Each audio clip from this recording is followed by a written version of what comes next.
पिछले अनुभाग को देखकर कुछ लोगों ने यह बात कही थी कि गेराल्ड फॉर्ड का कोई बायोलॉजिकल संबंध हेनरी फॉर्ड से नहीं था। ये बात सत्य है। और पिछले अनुभाग में जहां तक मुझे स्मरण है, हमने एक बार भी ऐसा नहीं कहा है कि ये दोनों किसी प्रकार के बायोलॉजिकल रिश्ते में लगते थे। हमने बस फ्रीमेसन्स के साथ जुड़े हुए उच्चाधिकारियों के कनेक्शंस पर और इस्कॉन पर उनके इन्फ्लुएंस पर बात की है। कुछ लोगों ने यह कहा कि यदि गेराल्ड फॉर्ड के राष्ट्रपति बनने के ही वर्ष में अल्फ्रेड फॉर्ड, जो कि उस समय काफी कम उम्र का था, अल्फ्रेड फॉर्ड लगभग 1950 में जन्मा था और 1974 में वो प्रभुपाद से मिला है, तो लगभग 24 साल की उम्र में मिला है। तो उस समय 24 साल की उम्र में स्पष्ट बात है कि उसकी सामाजिक समझ या व्यापारिक समझ उस निपुणता के साथ नहीं दिख रही होगी। तो कहीं ऐसा तो नहीं कि प्रभुपाद पहले बहुत अच्छा था, बहुत अच्छे उद्देश्य से चल रहा था, बाद में फॉर्ड फाउंडेशन ने उसको हाईजैक किया। जैसा कि बहुत से लोग प्रभुपाद की वकालत में ये कहते हैं कि प्रभुपाद पहले बहुत अच्छे व्यक्ति थे, भगवान के भक्त थे, बड़े विद्वान थे, बड़े संयमी व्यक्ति थे, लेकिन इस्कॉन को हाईजैक करके लोगों ने उनको जहर दे दिया या उनके साथ गद्दारी कर दी या उनके ही सिद्धांतों के विरुद्ध चले गए। मतलब प्रभुपाद कहना कुछ और चाहते थे, इस्कॉन किसी और मार्ग में चला गया। ऐसा कुछ लोग प्रभुपाद की वकालत में कहते हैं। या फिर कुछ लोग यह कहते हैं कि प्रभुपाद के साथ उन्हीं के विदेशी शिष्यों ने गद्दारी करते हुए उनको जहर देकर मरवा दिया। ये सब अलग अलग हियरसेज हैं, अलग अलग बातें समाज में सुनने को मिलती हैं, लेकिन हम ऐसा नहीं मानते। क्योंकि अल्फ्रेड फॉर्ड ने जब 1974 में प्रभुपाद को ज्वाइन किया था, उससे पहले से प्रभुपाद का फ्रीमेसन्स से संबंध बना हुआ था।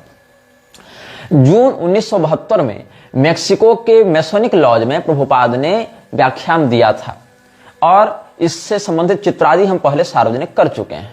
तो 1972 के जून में ही प्रभुपाद ने मेसोनिक लॉज में व्याख्यान दिया था। कहां वाले? मेक्सिको वाले संस्थान में। और 1974 में अल्फ्रेड फॉर्ड ने इसको ज्वाइन किया था। तो ऐसा नहीं है कि फॉर्ड परिवार जब सक्रियता से प्रभुपाद के साथ लगा तभी से ज्यूस का इन्फ्लुएंस बढ़ा उसके जीवन में। पहले से भी इसकी संगति वैसे ही लोगों से थी। 1966 के आसपास लगभग इस्कॉन को इसने बनाया था और उसके लगभग 6-5 साल के अंदर ही फ्रीमेसन्स के साथ इसके संबंध सार्वजनिक होने लगे। तो उससे पहले से तो संबंध होगा, तब तो सार्वजनिक होने में समय लगा। अब यहां पर हमारे पास बहुत से ऐसे लोगों ने संदेश भेजे हैं जो इस्कॉन के लिए अभी कार्य कर रहे हैं या इस्कॉन के लिए कार्य कर रहे थे। मैं उनका नाम सुरक्षात्मक कारणों से नहीं लूंगा। इसमें से एक व्यक्ति हैं पुणे से, वो लिखते हैं हरे श्रीनिवास आचार्य। मैं उनके बातों को हिंदी में अनुदित करके आपको बताऊंगा। ऐसे इन्होंने अंग्रेजी में लिखा है कि I am a 24-year-old Madhav ब्राह्मण of the Kanva Shukla Yajurveda currently residing in Pune. Please do not mention my name publicly for my safety. तो ठीक है, हम इनका नाम नहीं बताएंगे सार्वजनिक रूप से। तो ये कह रहे हैं कि ये माध्व संप्रदाय के ब्राह्मण हैं और काण्व शुक्ल यजुर्वेदी शाखा से इनका संबंध है। वर्तमान में ये 24 वर्ष के हैं। जब ये कॉलेज में थे, इस्कॉन के लोग युवाओं के लिए कोर्स बनाते थे और कॉलेज इत्यादि में सेमिनार करते थे जहां पर इस्कॉन से जुड़े। तो प्रारंभ में इनको लगा कि ये लोग एक जेन्युइन वैष्णव संप्रदाय हैं जो कृष्ण भक्ति का प्रचार कर रहे हैं, लेकिन वास्तविकता काफी दूर थी। ये लोग सबसे नीचे के स्तर पर व्यक्ति की मानसिकता लेकर उसकी कुल परंपरा, उसके गोत्र परंपरा इत्यादि को नष्ट कर रहे हैं। These people are the lowest of all, destroying one's कुल and गोत्र traditions, suppressing कुल देवा पूजा and imposing their own fabricated rules। अपने मनमौजी नियमों को थोप रहे हैं और जो वंश कुलागत परंपरा सनातन धर्म के अनुसार प्राप्त है लोगों को, उससे दूर कर रहे हैं। अर्जुन की भी यही चिंता थी। उत्साद्यमते जाति धर्मा कुल धर्माश्च शाश्वता।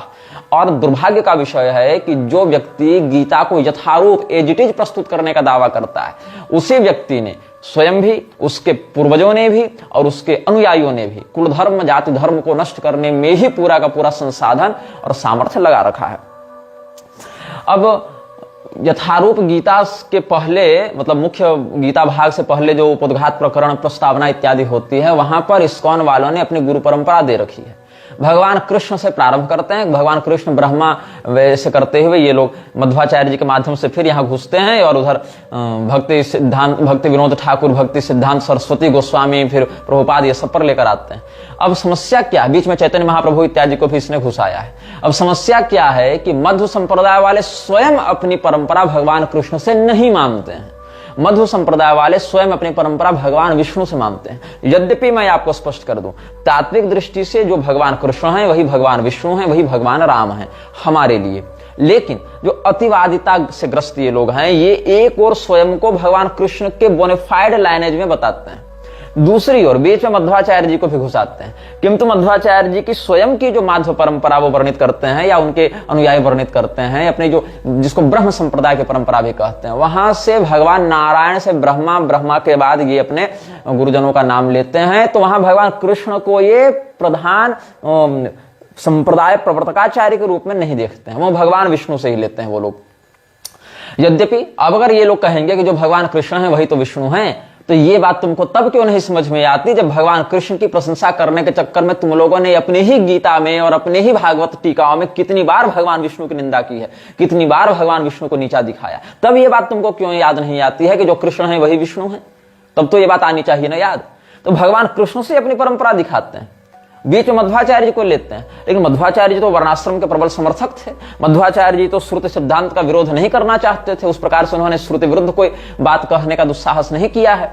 यद्यपि उन्होंने द्वैत मत का जो प्रवर्तन किया उसका प्रत्यक्ष बाध कई अद्वैत बोधनी श्रुतियों से हो जाता है, स्पष्ट महावाक्यों से भी हो जाता है, किंतु उन्होंने वेद को अप्रमाण नहीं कहा, उन्होंने वेद को परिवर्तनशील नहीं कहा, उन्होंने वर्णाश्रम का विरोध नहीं किया। ज्ञान कांड में ही सब संप्रदाय में अंतर है, कर्मकांड उपासना कांड में कोई वैमनस्य या कोई भेदभाव नहीं है। इन लोगों ने उसको तक विकृत कर दिया, बीच में घुसा दिया चैतन्य महाप्रभु का नाम, और फिर सीधे अपने आप को उन्हीं के समकक्ष दिखाने के लिए क्या कह दिया भक्ति सिद्धांत सरस्वती गोस्वामी उर्फ विमल प्रसाद दत्त के समय में कि चैतन्य महाप्रभु के बाद डायरेक्ट उस परंपरा में हम ही एकमात्र दंडी सन्यासी हुए हैं। वो भी कैसे? ब्राह्मणेतर होकर भी दंड सन्यास ले लिया, वो भी अपने गुरु के फोटो के सामने खुद ही डंडा पकड़ लिया, कहा हम दंडी सन्यासी हो गए। और जब गौड़ीय संप्रदाय वालों ने मान्यता नहीं दी तो गौड़ीय मठ नाम से अलग एनजीओ रजिस्टर्ड करा लिया और कहा we are the disciples of bona fide guru parampara lineage, ये इसने घोषणा कर रखी थी। अस्तु, अब हम इन संदेशक की बात पर लौटते हैं। इनके किसी मित्र ने म्लेच्छराज श्रृंखला के विषय में इनको बताया था। A friend of mine recently forwarded your Mlechharaj series in which you described how Mlechharaj destroys kuldharma and kuldev puja. ISKCON is doing an excellent job of dismantling Sanatan Dharma in multiple ways. ISKCON सनातन धर्म को नष्ट करने का काम बहुत बढ़िया से कर रहा है। And the worst part is that they falsely claim their परंपरा is linked to Madhvacharya. Shri Anand तीर्थ भगवत्पाद never engaged in such practices as ISKCON does. आनंद तीर्थ भगवत्पाद, जिनको प्रचलित भाषा में मध्वाचार्य जी के नाम से जाना जाता है, उन्होंने कभी ऐसी किसी गतिविधि में स्वयं को संलिप्त नहीं किया, न ऐसा उपदेश दिया जैसा ISKCON कर रहा है। यहां पर क्या कर रहा है ISKCON? जनेऊ तक उतरवा रहा है लोगों को, जनेऊ उतरवा एक और रहा है, और क्या कहता है? They even attempted to remove my yajnopavita janeu and propagated the idea that we are all Shudras, a topic I believe you have addressed in your lectures. और दूसरी ओर अंग्रेजों को जनेऊ पहना रहा है, ब्राह्मणों से जनेऊ उतरवा रहा है, अंग्रेजों को जनेऊ पहना रहा है। मतलब समझ रहे हो तुम्हारी कुल धर्म जाति धर्म व्यवस्था को कैसे नष्ट कर रहा है ISKCON। However, the issue of Kuldeva Puja is particularly alarming. I have personally witnessed the destruction of many ISKCON members' lives due to their ignorance of Kulachar. Yes, Radha Krishna puja can be performed but so must Kulachar. बिल्कुल सही बात। At one point even I was briefly influenced by ISKCON's ideology but by the grace of Shri Vanashankari I never ceased her puja और that of Shri Venkateshwara. Hindus must recognise this harsh truth about ISKCON regarding the depiction of Shripad Madhvacharya prana mudra. It is not traditional. बात आपको अगर स्मरण होगी, जब हम म्लेच्छराज के अनुयायियों के नियमावलियां बता रहे थे कि इनको देर रात को सोना होता है और सुबह जल्दी उठना होता है, 3 से 4 घंटे ही ये सोते हैं, तो नरेंद्र मोदी जैसे लोग हों या प्रभुपाद जैसे लोग हों, ये भी 4 घंटे से अधिक नींद नहीं लेते हैं। ये भी एक अनिवार्य नियम है म्लेच्छराज के प्रधान अनुयायियों के लिए। तो गीता जो यथारूप इन्होंने छापी है उसमें भगवान कृष्ण का जो ये चित्र है वो इस प्रकार से है। हालांकि यहाँ पर ऐसे कर दिया थोड़ा सा डिफरेंस दिखाने के लिए, लेकिन ऐसे ही उन्होंने किया है। और मैंने जो आपको शैतान की मूर्ति का दिखाया था सैटेनिक चर्च के माध्यम से, जहां पर वृक्षराज की प्रतिमाएं वो लोग बेफोमेट या अलग अलग नामों से प्रसारित कर रहे हैं, वहां पर भी इसी मुद्रा को उन्होंने दिखाया था। तो इन लोगों ने फिर कुतर्क किया कि द्वैतवादी है ना, इसीलिए दो दिखाते हैं, ये दो का सिग्नल है, प्राण मुद्रा है। नहीं, बात सुनो क्या है, ये जो लूसीफर का चिन्ह ये लोग बना रहे हैं उसको प्राण मुद्रा के साथ जोड़कर दिखा रहे हैं, मिलावट कर रहे हैं, जैसे कोई पानी मिलाकर दूध बेच दे वैसा कर रहे हैं। तो माध्वाचार्य जी के जो चित्र में ये लोग दिखाते हैं कि वो तो मध्वाचार्य जी के भी चित्र और मूर्तियों में वो ट्रेडिशनल नहीं है। मध्वाचार्य जी का अभय मुद्रा, ज्ञान मुद्रा इत्यादि का ही प्रयोग किया जाता रहा है। Regarding the depiction of Shripad Madhvacharya's prana mudra, it is not traditional. The older vigrahas and depictions of the acharya show him with abhaya mudra, jnana mudra. I am providing a link to a video where a Madhva scholar discusses this matter, although it is in Kannada, it is highly Sanskritised and should be understandable. फिर इन्होंने कुछ हमको प्रमाण स्वरूप video इत्यादि भेजे हैं। Although this is not the exact video I was searching for, there exists another one where the scholar explicitly stated that Madhvacharya should be depicted with Jnana Mudra and holding the Brahma Sutra. This information is accurate to the best of my knowledge. Please feel free to contact if further assistance is needed. ठीक है। और बंगाल से भी कई लोगों ने मुझसे संपर्क किया जिन्होंने कहा कि यहाँ के जो पारंपरिक गौड़ीय वैष्णवाचार्य हैं वो इस्कॉन को अपने प्रतिनिधि के रूप में या प्रभुपाद को विशुद्ध चैतन्य महाप्रभु के अनुयायी के रूप में मान्यता नहीं देते हैं। और एक कोई, इनका भी नाम नहीं बताऊंगा, ये वेस्ट बंगाल सिलीगुड़ी से इन्होंने मुझे मेल किया था। Shriman Narayan Maharaj ji, I am from Siliguri, West Bengal. I am in touch, or say I am in group of ISKCON from the past 3-4 years because of lockdown. They were prominently preaching in my area. जब lockdown लगा था तो ISKCON के प्रचारक इधर उधर जा रहे थे अपने कॉर्पोरेट का प्रचार करने के लिए। तो ये भी जुड़ा हुआ था उन लोगों से 3-4 साल से। पहले इसको लगा कि वो लोग सही हैं, द युग धर्माइज हरिनाम जाप, but when I started reading their books and attending their classes, I started doubting them because in classes and books they prominently praised Jesus Christ while in the next chapter only degrading Lord Shiva.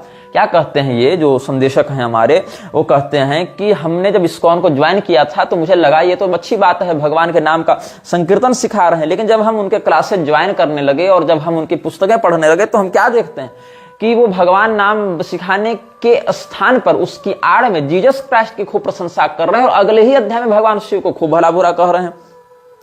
I have some references from the books I want to share, but before that, when I started reading about Prabhupada, I was having doubt if he was a स्वर्ण बणिक। हाँ, बहुत से लोगों ने यह कहा है कि प्रभुपाद कायस्थ नहीं थे, प्रभुपाद स्वर्ण बणिक नामक समुदाय से थे, स्वर्ण बणिक, और ये शूद्र वर्ण में आते हैं, इनका यज्ञोपवीत आदि नहीं होता है। तो मैं आपको स्पष्ट कर दूं, कायस्थ समुदाय के अष्टविध विभाजन है, जिसमें 4 विभाजन द्विजाति में आते हैं और 4 विभाजन शूद्र में आते हैं। इनको समग्र रूप से कायस्थ ही माना गया है शास्त्रों में, और इस विषय पर हम पहले एक दीर्घ वक्तव्य निर्गत कर चुके हैं।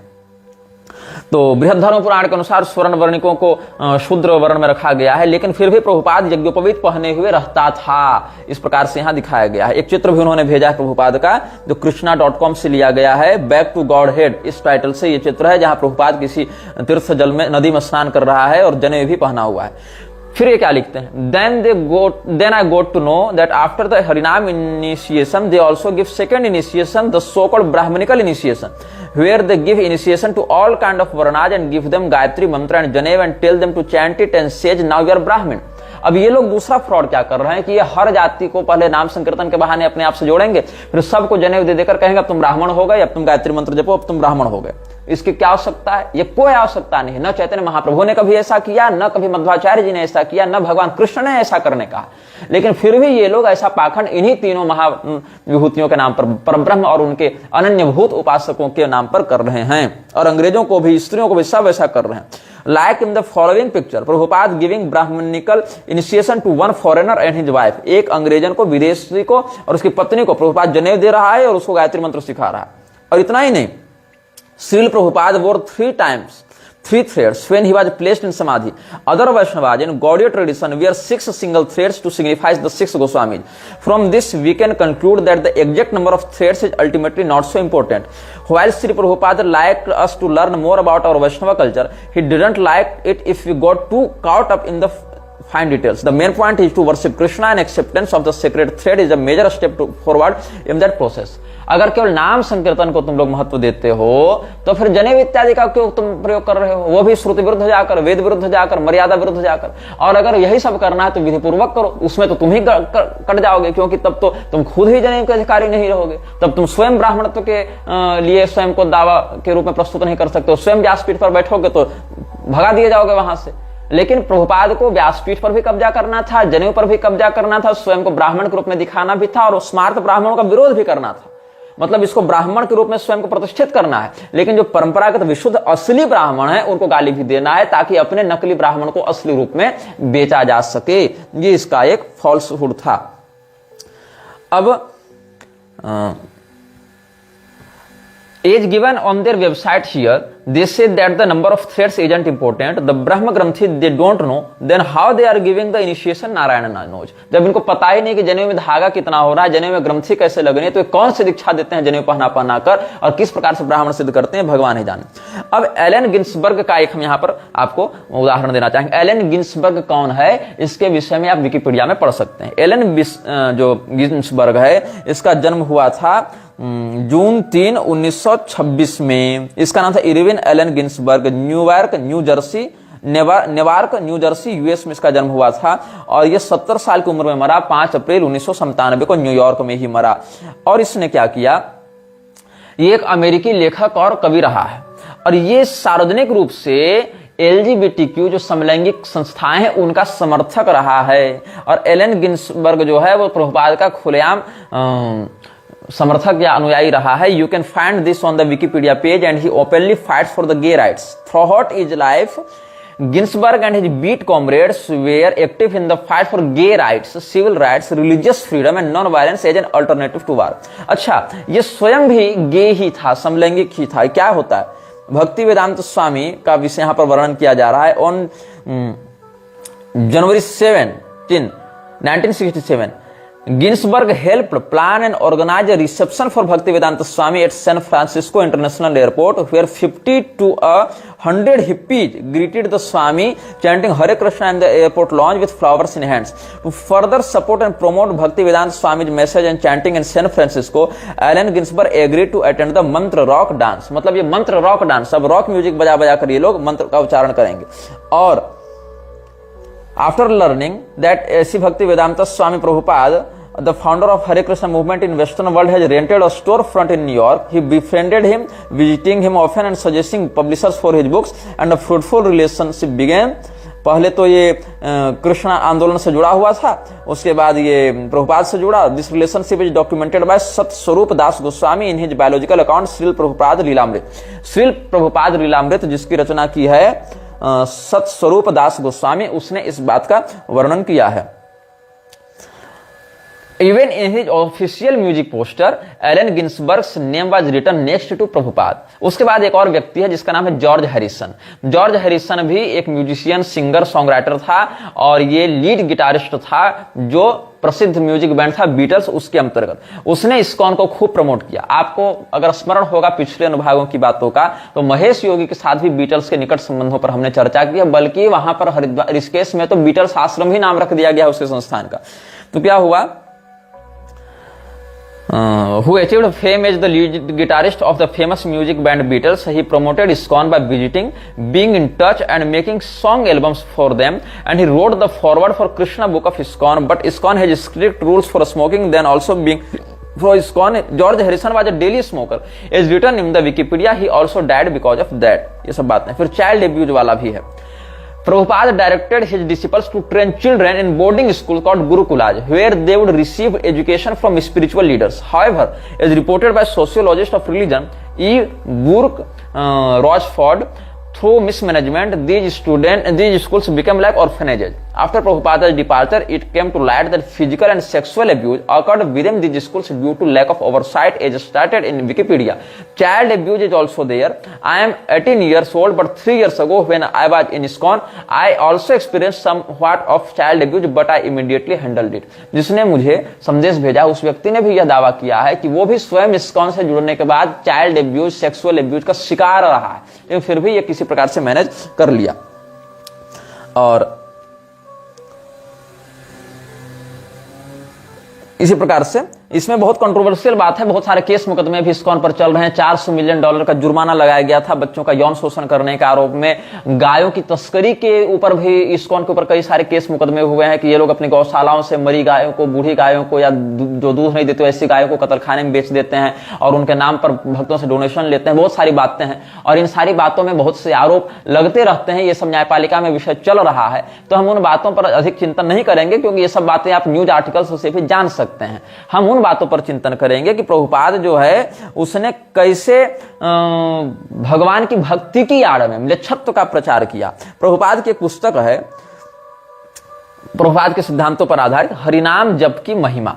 तो हरिनाम जप की महिमा ये बुक आपको मिल जाएगी जो ISKCON के संस्थान होंगे वहां से। उसमें पृष्ठ 5 में आप पढ़ेंगे तो क्या लिखा हुआ है, प्रत्येक मंत्र की ध्वनि में एक विशेष शक्ति होती है, परंतु आपने कहा कि वर्तमान युग में हरे कृष्ण महामंत्र ही सर्वाधिक सरल तथा भगवत साक्षात्कार हेतु सुनिश्चित मार्ग है। ठीक है, मतलब हरिनाम जप की महिमा इस बुक में प्रभुपाद ने 5वें पृष्ठ में जो उसके उपदेशों से संकलित किया गया है और जिसको ISKCON ही छापती है, वहां पर यह कहा गया है ऑन बिहाफ ऑफ प्रभुपाद की कलयुग में, ऐसे तो हर मंत्र का एक अलग से नादात्मक तरंग स्वरूप होता है, नाद रूप होता है, लेकिन कलयुग में भगवत प्राप्ति के लिए और भगवत साक्षात्कार के लिए हरिनाम जप ही सबसे अधिक, हरे कृष्ण मंत्र का जप ही सबसे अधिक प्रशस्त, सरल और प्रभावी उपाय है। ठीक है, लेकिन पृष्ठ 33 में आप जाएंगे तो क्या होगा, 33 और 34 आप देखेंगे तो क्या कहता है, मैं यह दिखाना चाहता था कि हेलेलुया और हरे कृष्ण लगभग एक ही हैं।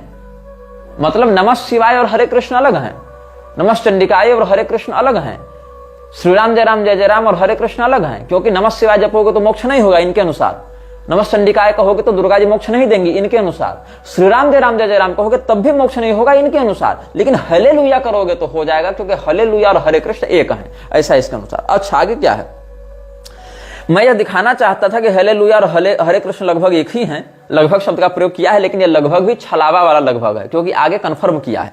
मैंने पहले अपने गीत में हेलेलुया शब्द को दोहराया और फिर अचानक उसके स्थान पर हरे कृष्ण गाने लगा, क्योंकि लोग हेलेलुया सुनने के आदी थे और हरे कृष्ण के नहीं। इस तरकीब से उन्हें पता नहीं चला कि वे कब हरे कृष्ण गाने लगे। मैं काफी समय से हरे कृष्ण का जप कर रहा था और इस गीत का उद्देश्य था कि पॉप संगीत के माध्यम से लोगों को हरे कृष्ण का कीर्तन करने का अवसर मिले। मुझे कभी नहीं लगा कि ऐसा करके मैंने कोई गलत काम किया है।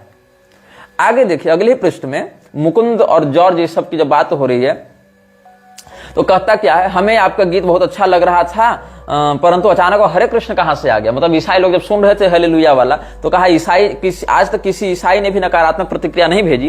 कहता क्या था कि हमें आपका गीत बहुत अच्छा लग रहा था परंतु अचानक हरे कृष्ण कहां से आ गया हेलेलुया में। तो क्या कहता है, हो सकता है कि हेलेलुया कोई मंत्र रहा होगा परंतु काल के प्रभाव में शायद यह बदल गया। इसका वास्तविक अर्थ क्या है वह मुझे नहीं मालूम। क्राइस्ट का मूल ग्रीक शब्द क्रिस्टोस है और मानो न मानो वह कृष्ण ही है, दोनों में कोई अंतर नहीं है। ये देखो इसकी थेथराई। आगे देखो ईसाइयों की चापलूसी के बाद इस्लाम की चापलूसी। क्राइस्ट अथवा कृष्ण दोनों एक नाम है, जो बेनेडिक्टाइन फॉलोवर्स के साथ वार्तालाप हुई थी प्रभुपाद की, उसके विषय में आगे हम और आपको बताएंगे। तो क्या कहता है, वास्तव में कृष्ण कहो या क्राइस्ट इससे कोई अंतर नहीं पड़ता, दोनों एक ही हैं। सबसे प्रमुख बात तो यह है कि शास्त्रों में कलयुग के लिए भगवान के नामों के कीर्तन का उपदेश दिया गया और हमें इसका पालन करना चाहिए। मतलब क्राइस्ट कहना भी कृष्ण ही कहना है, लेकिन कृष्ण भगवान के सहस्त्र नाम में जहां शिव इत्यादि शब्द स्पष्ट आए हैं वहां ये शिव इत्यादि नहीं जपवाएगा, यहाँ क्राइस्ट जपवाएगा, जिसको भगवान कृष्ण ने स्वयं कभी नहीं कहा कि क्राइस्ट नाम से मुझे पुकारना।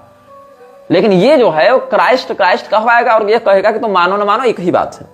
आगे देखो इस्लाम धर्म के अनुयायी भी अल्लाह के नामों को अत्यंत पवित्र मानते हैं और उन पर ध्यान करते हैं। कुरान के अनुसार अल्लाह के 99 नाम हैं जिन्हें सुंदर नाम कहा जाता है। उन नामों को ताजमहल एवं अन्य मस्जिदों की दीवारों पर खुदाई करके लिखा गया है। इन नामों का इस्लामिक जपमाला पर जप किया जाता है और इस माला में 33 मनकों के 3 समुच्चय होते हैं। अल्लाह पर मन केंद्रित करने के लिए उपासक इन नामों का जप करते हैं। कुरान के प्रत्येक अध्याय के आरंभ में करुणामय और दयालु भगवान अर्थों वाले अल रहमान अल रहीम जैसे युगल शब्दों से आह्वान किया गया है और ये अकारण करुणा वर्णालय भगवान कृष्ण के साथ इनको जोड़ रहा है। ये है इस्कॉन का प्रपंच। मतलब ये आपको बाहर बाहर से लगेगा कि तुम भगवान कृष्ण के भक्त बन रहे हो, लेकिन तुम भगवान कृष्ण के भक्त बन ही नहीं रहे हो। तुम बन रहे हो केवल इस्कॉन के अनुयायी और इस्कॉन के लिए कृष्ण और क्राइस्ट में कोई अंतर नहीं है। अब आपको एक बात ध्यान में रखनी चाहिए कि भगवान कृष्ण ने अपने विभूति योग में कहा है रुद्राणाम शंकरश्चास्मि, लेकिन भगवान कृष्ण ने स्वयं शिव जी को अपना रूप बताया। ये लोग शिवरात्रि मनाते आपको नहीं दिखेंगे, लेकिन भगवान कृष्ण ने जीसस क्राइस्ट के विषय में कुछ नहीं कहा। लेकिन ये लोग क्या कहेंगे कि Christ is Krishna and Krishna is Christ. भगवान कृष्ण शिव जी को अपना रूप बता रहे हैं, लेकिन वहां पर इनको नहीं माननी है वो बात। भगवान कृष्ण ने जब रुद्राणाम शंकरश्चास्मि में कहा तो वहां ये बात नहीं माननी है, लेकिन भगवान कृष्ण को क्राइस्ट के साथ जबरदस्ती इनको जोड़ देना है और क्रिसमस मनाना है, लेकिन शिवरात्रि नहीं मनानी है, नवरात्र नहीं मनाना है। जबकि भगवती दुर्गा और भगवान कृष्ण में तत्वतः कोई भेद नहीं है, यह भी शास्त्र कई बार वर्णित कर चुके हैं। लेकिन इसको नवरात्र नहीं मनाना है, शिवरात्रि नहीं मनाना है, इसको मनाना है क्रिसमस। और यह कहना है कि क्रिसमस जो है वो पवित्र पर्व है, पवित्र त्योहार है। और यही कारण है कि आप हरे कृष्ण टीवी या अमोघ लीला प्रभु इत्यादि के कई वीडियो देख लें, वहां पर शिवरात्रि या नवरात्र के व्रतों को निभाते अपनाते हुए इस्कॉनीय आपको नहीं दिखेंगे। क्रिसमस मनाते हुए और लॉर्ड जीसस क्राइस्ट की प्रेजिंग्स करते हुए आपको सैकड़ों वीडियो मिल जाएंगे। अनन्यता का ढोंग है, अनन्यता का ढोंग करते हुए कहते हैं हम केवल कृष्ण भगवान को मानेंगे और किसी को नहीं मानेंगे। तो जीसस क्राइस्ट को क्यों मानते हो? तो कहते हैं जो जीसस है वही तो कृष्ण है, क्राइस्ट और कृष्ण एक ही बात है। लेकिन भगवान शिव के साथ जो हरिहर भगवान की अनन्यता है, भगवान कृष्ण की अभिन्नता का वर्णन किया गया है, उसको ये लोग नहीं मानेंगे, क्योंकि इनको हिंदू धर्म का प्रचार नहीं करना है, इनको सिद्धांत का प्रचार नहीं करना है, इनको अपना एक अलग ही सिंडिकेट और गिरोह लेकर चलना है। तो प्रभुपाद ने वृंदावन में 15 मार्च 1974 को एक बात कही थी जिसके विषय में बहुत कम लोग जानते हैं। क्या हुआ, एक है ना अर्च्य विष्णु शिला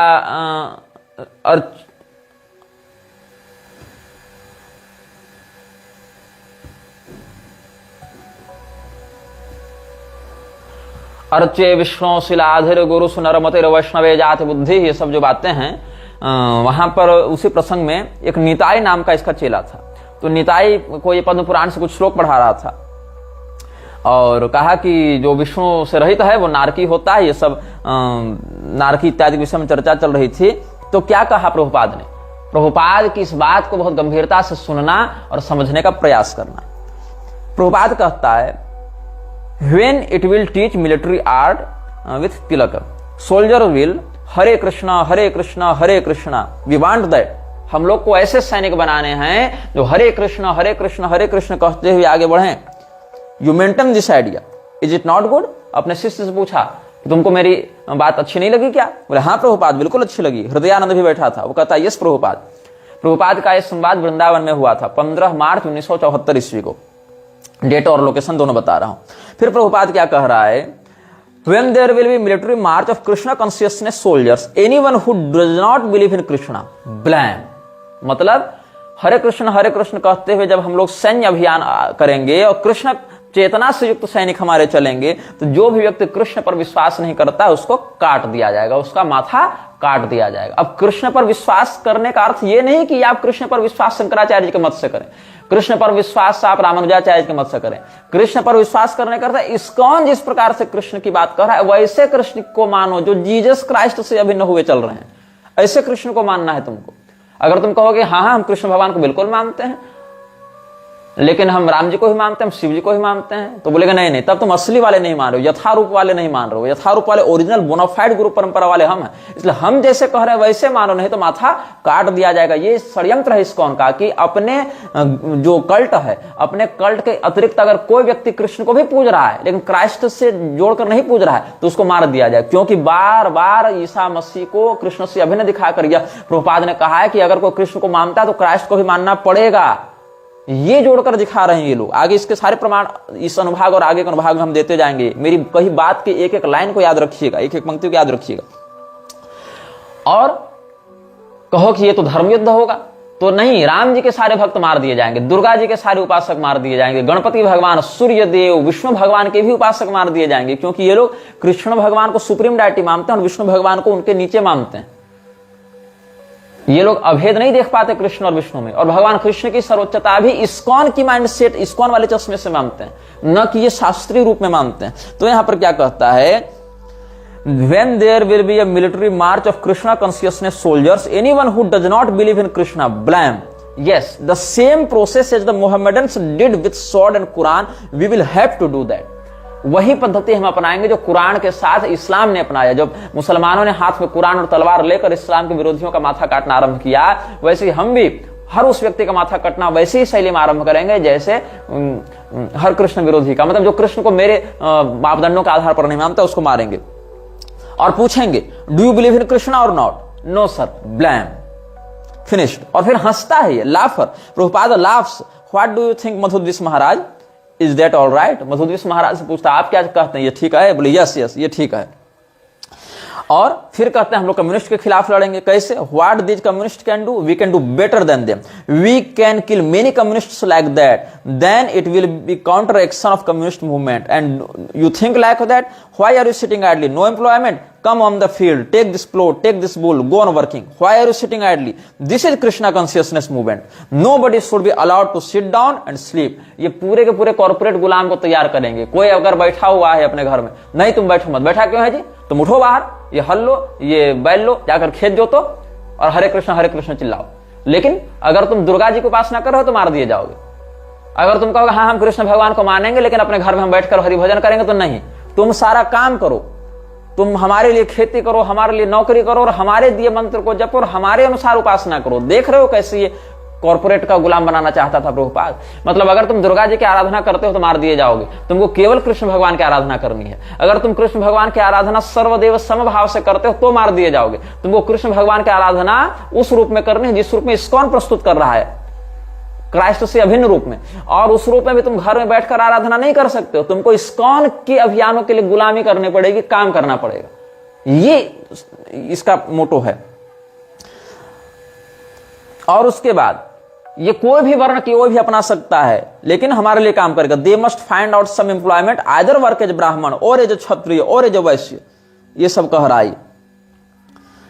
तो ये जो है और आगे क्या कहता है, You will be honored everywhere. Jai Hare Krishna, all round for the benefit of the human society. This is our mission. We are prepared to offer everything and be Krishna consciousness.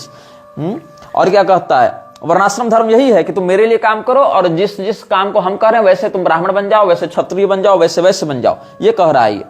Not by eating and sleeping become rogues and thieves and rascals, that we will not allow. This is वर्णाश्रम धर्म। और आगे क्या कहता है, you will be honoured everywhere any part of the world and automatically these bogus avatara incarnations, God and yogis and swamis will all be doomed. You see, this rascal society, अवतार भगवान, incarnations, yogis, these rascals will be doomed. ये हाल है। लेकिन Krishna consciousness में कृष्ण भगवान के अतिरिक्त वालों को मार दिया जाएगा, लेकिन जीसस क्राइस्ट को अगर तुम कृष्ण के साथ जोड़ रहे हो तब नहीं मारा जाएगा। ये इस्कॉन की मोनोपोली है। इस्कॉन हिंदू नहीं है, इस्कॉन एक अलग कल्ट है जिसने केवल कृष्ण भगवान, केवल चैतन्य महाप्रभु, केवल मध्वाचार्य का नाम उठाया है ताकि उसको एक दिखाया जा सके हम तो हिंदू हैं भैया, हम तो तुम्हारे अनुसार चल रहे हैं। लेकिन आगे हम इसके ढोंग को बहुत अच्छे से बताएंगे। अब तुम लोगों को लग रहा होगा कि ये तो घर घर घूम घूम के हरे राम हरे कृष्ण ये सब का प्रचार कर रहे हैं, लेकिन सुनो, इनका जो हरे राम मंत्र है उसमें राम का अर्थ भगवान श्री रामचंद्र जी को नहीं मानते। वहां पर ये राम तत्व को स्वीकार नहीं करेंगे। ये लोग क्या कहेंगे कि यहां पर कृष्ण का अर्थ तो कृष्ण है, हमारे कृष्ण है, लेकिन राम का अर्थ भी कृष्ण है। मतलब रमंती योगिनो यस्मिन् स रामः, और वो राम कौन है, हमारे कृष्ण है। मतलब इनको भगवान श्री रामचंद्र जी के नाम से ही दिक्कत है, अनन्यता दिखाने के चक्कर में, कि हम तो राम जी को नहीं मानेंगे कि वो पूर्ण ब्रह्म है, हम तो मानेंगे राम जी ठीक है, कृष्ण भगवान के एक स्वरूप है लेकिन बहुत नीचे हैं, कृष्ण भगवान के रूप हैं बस, वो कृष्ण भगवान के समान अथॉरिटी में नहीं है, वो पूर्ण ब्रह्म नहीं है। ऐसा कौन मानते हैं, इस्कॉन वाले मानते हैं। तो वो लोग क्या कहेंगे कि हरे राम में हरे का अर्थ भी कृष्ण है जबकि वहां पर तीनों रूप में बताया गया है, भगवान विष्णु के रूप में, भगवान राम के रूप में, भगवान कृष्ण के रूप में, तीनों को सम्मिश्रित रूप में वहां प्रस्तुत किया गया है। और राधा तंत्र में तो इसमें भगवान शिव, शक्ति, दुर्गा, त्रिपुरा इत्यादि को भी परिभाषित किया गया है कि इसमें जो अलग अलग राम हैं, अलग अलग कृष्ण हैं, अलग अलग हरे हैं, उनमें से किसका किसका क्या अर्थ है, ये राधा तंत्र में स्पष्ट किया गया है। और इस मंत्र की व्याख्या में हम पहले अपने मुख्य चैनल पर एक वक्तव्य निर्गत कर चुके हैं। तो ये जो लोग कह रहे हैं इस्कॉन वाले कि हरे का भी अर्थ कृष्ण है क्योंकि समस्त दुखों का हरण करते हैं, राम का अर्थ भी कृष्ण है क्योंकि सबों में रमण करते हैं, और कृष्ण का अर्थ तो कृष्ण है। अब समस्या क्या है कि अतिवादिता के इसी चक्कर में रामानंद संप्रदाय वाले भी ऐसा ही कुछ करते हैं। वो लोग कृष्ण का अर्थ कृष्ण नहीं मानते, वो लोग कहेंगे नहीं हरि का अर्थ विष्णु नहीं, हरि का अर्थ राम है क्योंकि राम जी अपने भक्तों के कष्ट का हरण करते हैं, और राम का अर्थ तो राम ही है, वो तो बदलेगा नहीं। और कृष्ण का अर्थ भी राम है क्योंकि भगवान कृष्ण राम ही सभी लोगों को अपनी ओर आकर्षित करते हैं, आकृष्ट करते हैं। तो कुल मिला के इस मंत्र के पूर्ण भाव को कोई व्यक्त नहीं करेगा। ये लोग क्या पकड़ लेंगे इस्कॉन वाले कि हरे राम हरे कृष्ण में कृष्ण का अर्थ भी कृष्ण है, राम का अर्थ भी कृष्ण है, हरि का अर्थ भी कृष्ण है। रामानंद वाले पकड़ लेंगे कि नहीं, इनका अर्थ भी राम है, राम का अर्थ भी राम है, हरि का अर्थ भी राम है, कृष्ण का अर्थ भी राम है। और कुछ लोग तो अतिवादिता वाले पॉडकास्ट में मैं देख रहा था, कोई लड़की थी, पता नहीं चित्रलेखा थी कि जया किशोरी, वो क्या कह रहे थे कि हरे तो राधा जी का नाम है और राम का अर्थ है रमण करने वाले, तो हरे राम मतलब जो राधिका रमण है वो कृष्ण है। ये एक अलग नई बात निकाल कर ये लोग ले आए हैं। तो ये लोग स्वीकार नहीं कर पाते कि वहां राम जी भी हो सकते हैं। अब क्या हुआ, गोस्वामी तुलसीदास जी से भी ये लोग बहुत घृणा करते हैं इस्कॉन वाले। गोस्वामी तुलसीदास जी को ये लोग क्या कहते हैं कि वो असली वैष्णव नहीं थे, प्योर वैष्णव नहीं थे।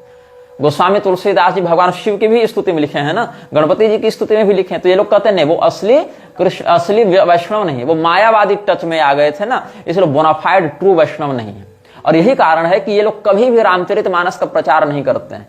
कोई इक्का दुक्का अगर कर भी दे तो उसको दबा देते हैं। अमोघ लीला प्रभु का तुम वीडियो देखना, उसमें वो क्या जब अनटोल्ड रामायण वाला सीरीज निकाला, उसमें तुम 3-4 मिनट के बाद से देखना क्या कहता है कि गोस्वामी तुलसीदास जी भृगुवंशी थे और भृगु जी ने विष्णु भगवान के छाती में लात मारी थी, इसीलिए हम गोस्वामी जी के रामचरितमानस नहीं पढ़ेंगे। तो अरे मूर्खों, तुम लोग जाकर कम से कम पद्म पुराण ही देख लेते, कम से कम विष्णु पुराण ही देख लेते। वहां तो वाल्मीकि जी को भी भृगुवंशी बताया गया है, तब वाल्मीकि जी की रामायण क्यों पढ़ते हो? और वहां पर भी वाल्मीकि जी की रामायण में भी जहां पर रावण वध के बाद भगवान ब्रह्मा ने भगवान श्री रामचंद्र जी को परम ब्रह्म बताया है, जहां पर उनको महाविष्णु के रूप में वर्णित किया है, वहां ये लोग क्या कहते हैं कि नहीं आप परब्रह्म नहीं है, अनुवाद में गड़बड़ करते हैं, आप तो कृष्ण भगवान के अंश हैं। वहां जबरदस्ती कृष्ण शब्द को घुसा रहे हैं, प्रसंग विरुद्ध जाते हुए।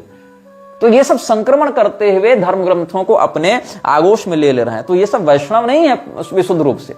गोस्वामी तुलसीदास के बारे में क्या कहा था प्रभुपाद ने, जब अक्षयानंद ने पूछा था कहां पर, वृंदावन में 29 अगस्त 1975 में प्रातः काल चलते हुए प्रभुपाद का ये रिकॉर्ड किया गया था बयान।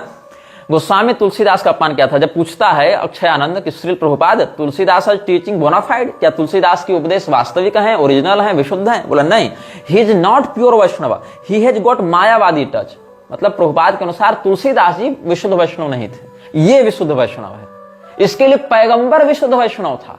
मैं इसकी बात बताऊंगा तो इस्लाम के प्रवर्तक को यह वैष्णव मानता है, लेकिन गोस्वामी तुलसीदास को प्रभुपाद विशुद्ध वैष्णव नहीं मानता था।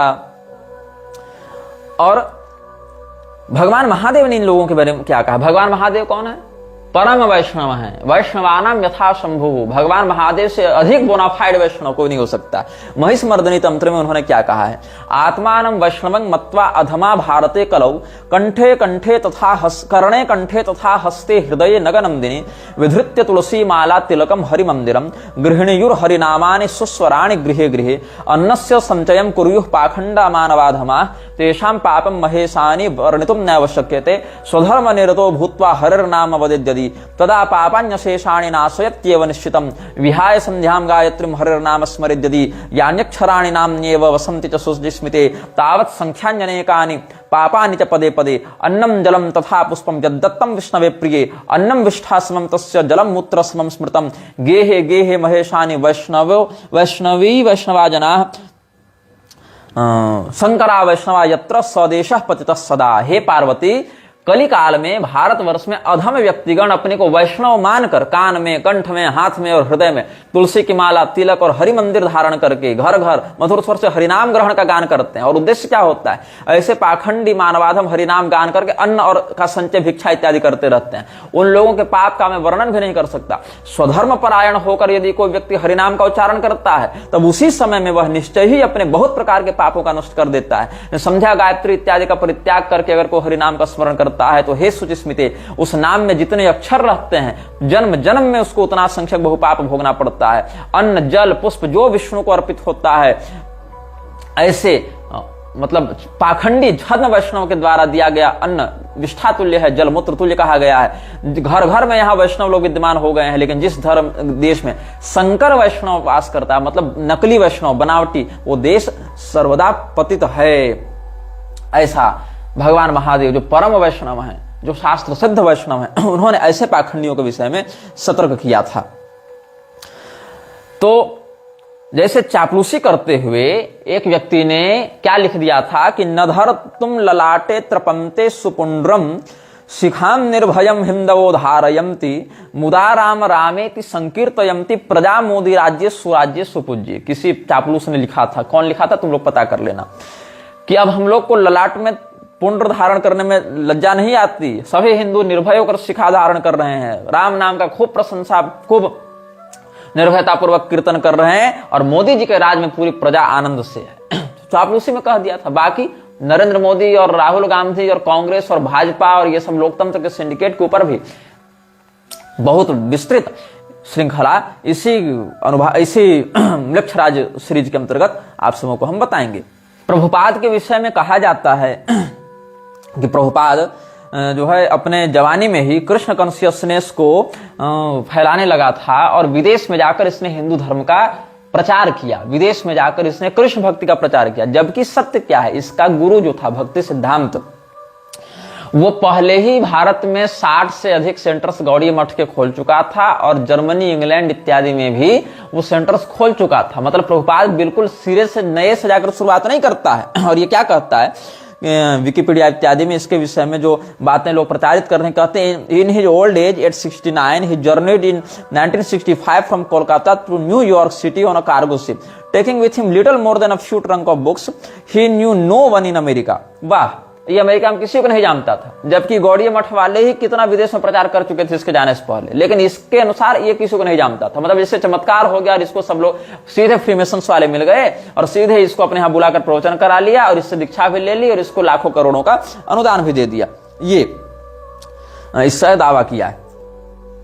अब क्या हुआ कि दुर्वासा मुनि को जब आप पढ़ोगे, जो इसने लिखा है श्रीमद् भागवत का भाष्य, उसमें लिखता है the supreme personality of Godhead is worshipped by words brahmanya deva go brahmana हिताय च thus he is the well wisher of the brahmanas. Durvasa Muni was certainly a very great brahmana, but because he was a non-devotee, he could not sacrifice everything in devotional service. Durvasa मुनि की निंदा करते हुए प्रभुपाद ने लिखा है कि दुर्वासा मुनि चूंकि अच्छे ब्राह्मण थे, इसीलिए भगवान उनका आदर करते थे, लेकिन वो एक भक्त नहीं थे। दुर्वासा मुनि को भगवान कृष्ण का भक्त नहीं मानता है प्रभुपाद, खुद को मानता है, दुर्वासा मुनि को नहीं मानता है। Great mastic yogis are actually self-interested. The proof is that when Durvasa Muni created a demon to kill Maharaj Ambarish, the king stayed fixed in his place, praying to the supreme personality of Godhead and depending solely and wholly on him. Whereas when Durvasa Muni was chased by the Sudarshan Chakra by the supreme will of the Lord, he was so perturbed that he fled all over the world and tried to take shelter in every nook and corner of the universe.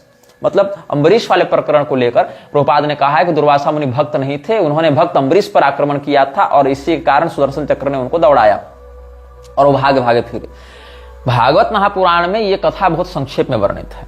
Shiv पुराण में इस कथा का विस्तार प्राप्त होता है, लेकिन जहां जहां इन बातों का खंडन प्राप्त होता है उसको ये धूर्त लोग प्रामाणिक नहीं मानते। इनके लिए कुरान प्रामाणिक है, ये लोग बाइबल और कुरान को प्रामाणिक ग्रंथों में गिनते हैं, लेकिन शिव पुराण को या अन्य संहिताओं को ये लोग प्रमाण में नहीं गिनते हैं। इनके लिए कुरान बाइबल प्रमाण है, जिसका अभी हम आपको आगे रेफरेंस देंगे, अभी ये वक्तव्य लंबा चलेगा।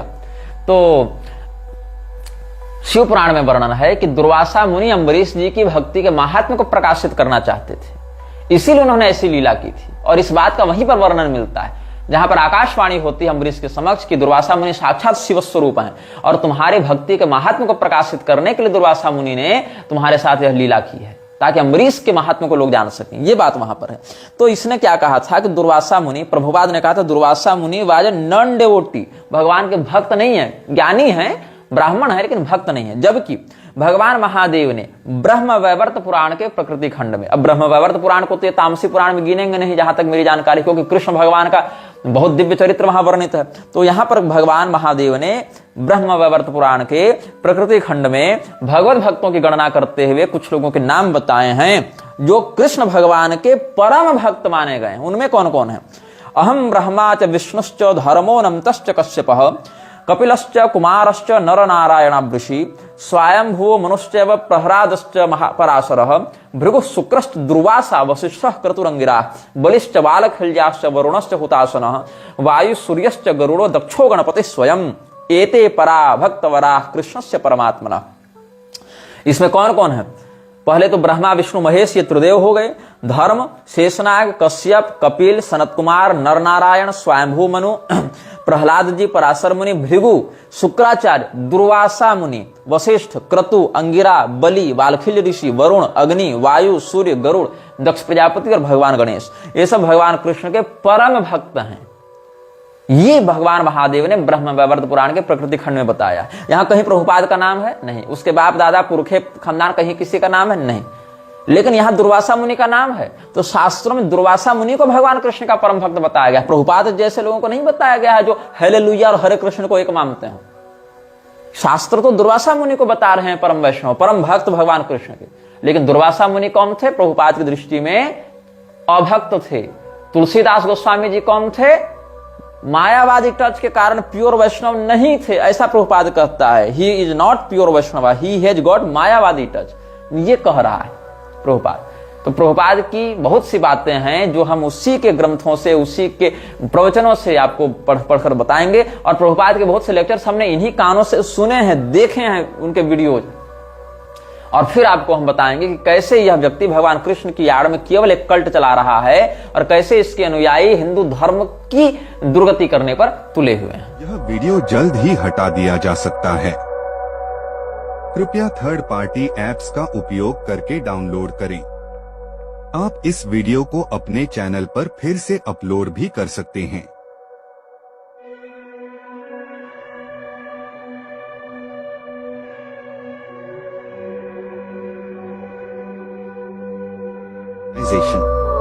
This video may get deleted soon. Please download using third-party apps. You may also re-upload this video on your channels. Thank you.